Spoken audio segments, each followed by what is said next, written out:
was still dark when Alice slipped into the garden. The grass held its night chill, the leaves shivered softly outdoors, and the house behind her slept in its usual disciplined silence. She moved toward the far wall, toward the cluster of jasmine her brother had described. There it was, an ordinary shrub masking something far less ordinary. She brushed the branches aside. Metal glinted in the dim light. An iron door, small, narrow, unimpressive. Alice stared at it, counting all the mornings she had walked past without knowing it existed. A hidden mouth in the wall she'd been raised to trust. She lifted the bolt. It looked heavy but slid free with a smoothness that made her flinch. Someone, many someones, had been using it long before her.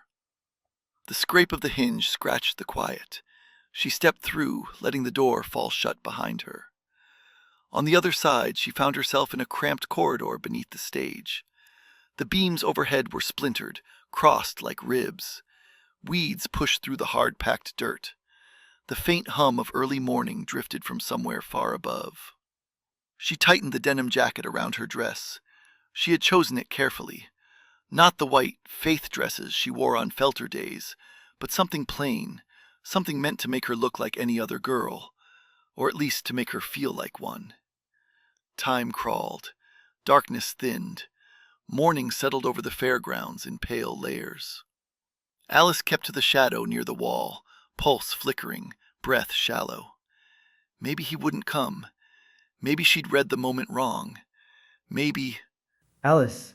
His voice came out of the dim like a hand closing around hers. She turned too fast.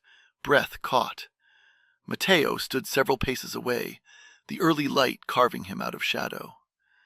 Relief rose in her so quickly it almost hurt.